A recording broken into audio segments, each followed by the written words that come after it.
Bonsoir mes amis, j'espère que vous allez bien. Qu'est-ce qu'on vient de vivre? Le meilleur match de ce mondial, le plus gros score, 10 buts, un match complètement fou, un match complètement dingue. Et dans la preview, on le disait, c'était une énorme petite finale, France-Angleterre, deux nations historiques, deux des plus grandes nations modernes du football, qui allaient s'affronter. Ça allait forcément être un bon match. J'avais pas prédit un 6-4, ni même un 2-3-4-0. J'avais prédit un vieux 1-0. Et qu'est-ce que je raconte? N'importe quoi. Ça s'est fini 6-4. Dans le match de ce mondial, le match le plus productif de cette Coupe du Monde, le plus champagne. Dans un match qui avait aucun sens. Mais qu'est-ce que ça fait plaisir. J'avais énormément peur d'un vieux match nul, un vieux match où on s'ennuie. Mais les gars, on a été servi. C'est du homard ce soir, c'est du caviar. Donc bravo, bravo. J'ai même pas envie de faire une analyse. J'ai juste envie de profiter de ce qu'on vient de vivre. Voilà, d'un peu revivre ce moment avec vous. Et on est parti. On va un peu revivre ces émotions historiques. Le match, il commence très mal. Je commence mon débrief et je me dis, bon, voilà, ouais, bon, ok, bon, bah 4-0 à la mi-temps, on va se prendre un 20-0 dans le match complet, bon, bah c'est pas grave. Parce qu'il faut savoir que je commence mes débriefs pendant le match, je commence à écrire mes trucs en regardant le match bien sûr, mais j'ai un petit œil sur mon débrief pour essayer d'avancer. Et donc je me dis, bon bah 4-0, je trouve mon petit screen, on va se faire exploser, bon bah c'est pas grave. Me dit zéro motivation, l'équipe de France se fait marcher dessus, dans tous les compartiments on se fait martyriser, mais tous les compartiments on se fait allumer. Les Anglais, ils jouent avec leurs enfants sur le terrain. Et puis, la rédemption, l'acharnement, Mbappé n'égalise pas. Bon, il y avait 4-1, mais Mbappé réduit le score.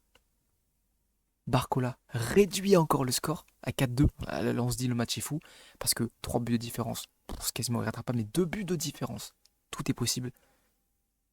Mbappé encore lui. 4-3, là on se dit tout est possible. Là c'est fini. Là on va rattraper, on va leur mettre 10-4. C'est fini pour eux. Et, euh, et là je commence à avoir un petit doute. Michael qui commence à rater des occasions. Michael, je l'appelle Michael comme c'était mon pote. Michael Olise se met à rater des occasions. Des trucs très faciles. Des 1 contre 1 avec le but quasiment. Le but vide.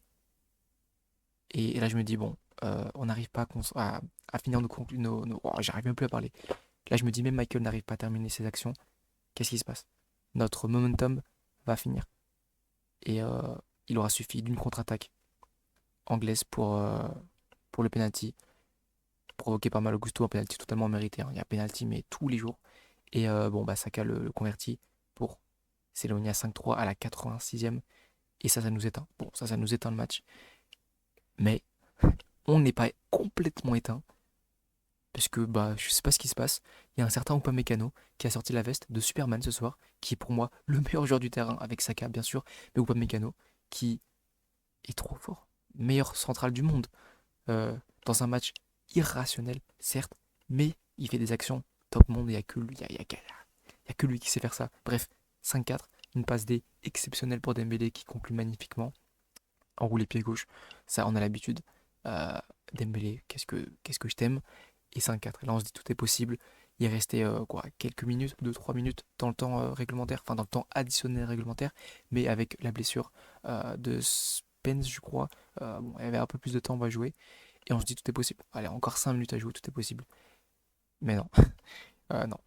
Jude Bellingham, contre-attaque, 3 passes, et ils sont déjà à 3 mètres de notre but. Et ils concluent magnifiquement 6-4. Bon, fin du match. Fin du match, puisque le coup de sifflet final est sifflé littéralement 30 secondes plus tard. Donc, ce sera la fin de ce match. Alors, ouais, beaucoup de gens vont dire, bon, 6-4, ouais, on a galéré, on s'est pris 4-0 contre les Anglais, et pendant quasiment tout le match, il n'y a pas ces deux gars-là. Il n'y a pas Harry Kane, il n'y a pas Bellingham. Mais les amis, dans ce genre de match, petite finale, qui n'ont aucun sens, ne soyons pas rationnels. Profitons du spectacle. Là, il n'y a aucune logique footballistique qui est respectée. Là, c'était juste des joueurs qui savaient qu'ils allaient jouer leur dernier match de ce mondial. Il n'y avait pas d'enjeu particulier, surtout une envie de rentrer chez soi. On l'a vu dans les conférences, on l'a vu aux séances d'entraînement. Les joueurs anglais et les joueurs français, bon, tirer la gueule, clairement. Mais au moins, ce soir, ils ont offert un beau spectacle. Et que ce soit pour les joueurs ou pour les supporters, quelle, euh, quelle soirée on a vécu. Ça, ils vont s'en souvenir.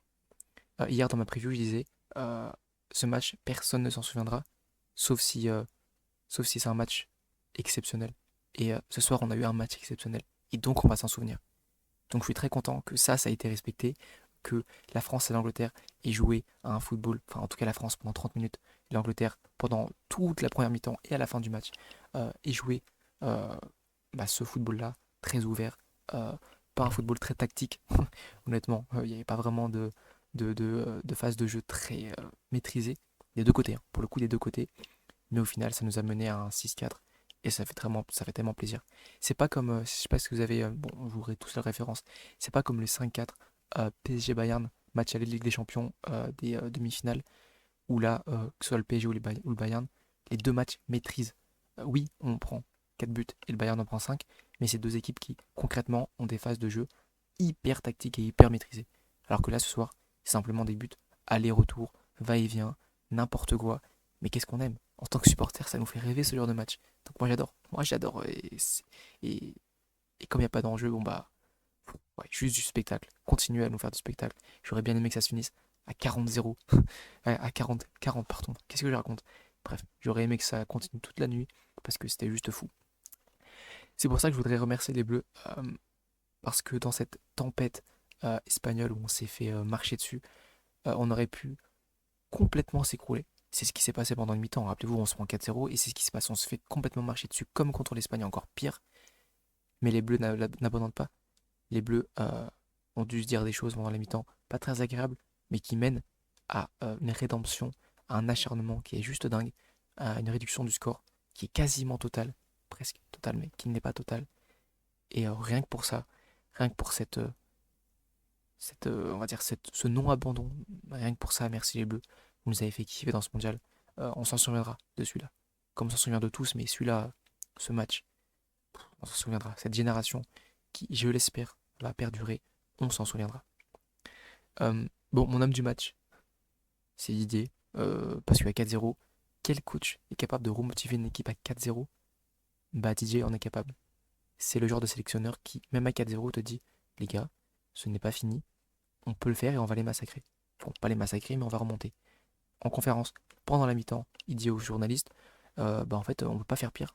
On s'est pris 4-0, on ne peut pas faire pire, on ne peut faire que mieux. Et il a raison, l'équipe de France a fait mieux, et l'équipe de France a pratiquement égalisé à 4-3. Et quel dommage, quel dommage. Mais c'est pas grave. Encore une fois, football champagne, le spectacle était là, le reste, on s'en fiche. Et aussi mon autre homme du match, bon, Upamecano, j'en ai déjà parlé tout à l'heure, et j'en parle dans toutes mes vidéos quasiment sur ce mondial. C'est pour moi le meilleur central du monde. Euh, je pensais, pour moi aujourd'hui, il y a trois centraux qui se distinguent vraiment. Il y a évidemment Upamecano, Saliba, tout mon courage pour sa blessure, encore une fois, et William Pacho au PSG et en Équateur. Pour moi, ces trois gars-là se distinguent et Upamecano dans ce mondial c'est encore plus distingué. En équipe de France, c'est plus facile qu'en Équateur, par exemple, pour Pacho. Mais quand même, quel défenseur. J'ai l'impression que dans toutes les phases où c'était n'importe quoi, lui, c'était le seul qui tenait son poste. C'était le seul qui était un défenseur. Le reste, c'était et des joueurs je ne sais pas quoi, mais pas de football. Et, euh, et lui, bon, bah, comme d'habitude, un nombre d'interceptions gigantesque. Le but du 5-4 de Dembélé, c'est une interception d'Upamecano, une phase où il fait une course de quasiment 15-20 mètres, une passe D qui est somptueuse, qui brise une ligne, et un but magnifique de Dembélé. Donc le but, le quatrième but de la France, c'est Upamecano à, disons, 49%. Donc bon, juste fou, ce défenseur, juste fou. Ça, c'est une slide que j'ai préparée pendant la mi-temps. Je me suis dit, bon, déception, les Bleus vont lâcher, les Bleus c'est fini, on rentre chez nous, pour cette petite finale est à oublier, on va se faire massacrer 6-0, 7-0. Puis j'ai fait ça. Aucune déception, parce que finalement, que ce soit côté anglais ou français, on nous a offert un match spectaculaire, frisson, un match dans lequel on se souviendra. Et ça fait vraiment plaisir, au-delà d'une défaite ou d'une victoire, peu importe. Il fallait un match qui nous prenne aux tripes. Et les Anglais ou les Français ont respecté cela. Et je suis hyper content, pardon. Et je suis quasiment sûr que si c'est nous qui avions mené ce scénario 6-4 pour la France, les Anglais n'auraient pas été très mécontents. Je pense que tout le monde ici aurait signé pour ce genre de match plutôt qu'un 1-0, même pour son équipe. Je préfère mille fois que l'Angleterre gagne 6-4 dans un match où on aura vraiment vécu de belles émotions, plutôt que nous, la France, gagnons un vieux 1-0 sur penalty ou un vieux 1-0 nul. Donc merci à la France et merci à l'Angleterre. Le fin mot, les amis, le fin mot de ce dernier match de Mondial 2026 pour l'équipe de France, c'est que je suis tellement fier de cette équipe. Alors oui, on a déçu contre l'Espagne. Bien sûr, on a déçu, on s'est fait marcher dessus. Mais dans cette équipe, on sent une ferveur, on sent une entente, on sent quelque chose. On sent que c'est une vraie équipe. Alors oui, il y a plein de défauts, plein de défauts. On sait sur le côté gauche, il y a plein de défauts encore. Mais quand même, on sent quelque chose qui sort de cette équipe. C'est rare dans le football. Parfois, il y a des émotions qu'on ne ressent quasiment jamais dans certaines équipes. Mais avec l'équipe de France, on les ressent. Et au-delà d'être français, hein, je pense que, oui, évidemment que ça joue. On est biaisé parce qu'on est français. Mais je pense que pour n'importe quelle personne qui n'était pas français, qui regardait cette équipe jouer, que ce soit ce soir ou les autres matchs, on sentait un truc. Pareil contre le Paraguay, souvenez-vous, un match très compliqué, un terrain de boxe. Et pourtant, on sent un truc émaner de cette équipe. Une équipe qui n'abandonne pas et qui est solidaire. Ouais, on sent un truc de cette équipe et je suis tellement fier d'eux. Mais euh, mon vrai fin mot de l'histoire, on va dire, il sera pour ce gars. Il sera pour le sélectionneur Didier Deschamps. Il aura pour moi le dernier passage de ma vidéo parce que, on le sait, c'était son dernier match sur le banc des Bleus. Merci Didier, merci Dédé. T'es une légende de l'équipe de France. Sincèrement, t'es une légende du football. Et on a eu tellement de chance d'avoir.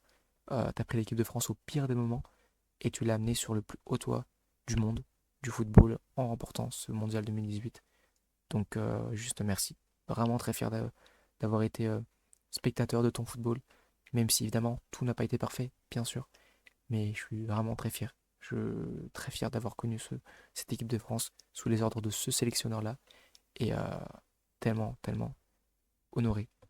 Bref, merci à toi DJ, merci à ton staff, bien sûr, qui vont eux aussi quitter l'équipe de France, je pense. Donc voilà, merci Didier, merci les Bleus, merci à ces deux éléments-là qui nous ont fait vivre de telles émotions que j'ai juste envie d'être souriant. Même si on perd, j'ai envie d'être souriant ce soir. Merci Didier. Allez les Bleus, prenez bien soin de vous. Et demain, on se retrouve pour la vraie finale de ce mondial. Et j'espère de tout cœur qu'elle sera aussi belle, en tout cas avec d'aussi belles émotions que cette petite finale-là. J'espère que les Espagnols et les Argentins ont regardé ce match sur la télé, sur un coin de leur œil. Peu importe. Il faut que demain ils nous donnent du spectacle. Parce que sinon, les gars, il y a un scénario où on parle plus de cette petite finale que de la vraie finale. Donc, voilà. Merci Didier, merci les Bleus, prenez bien soin de vous. On se retrouve très vite pour d'autres vidéos sur l'équipe de France, sur le football, peu importe. Et voilà. Merci beaucoup Didier, et on t'aime tous.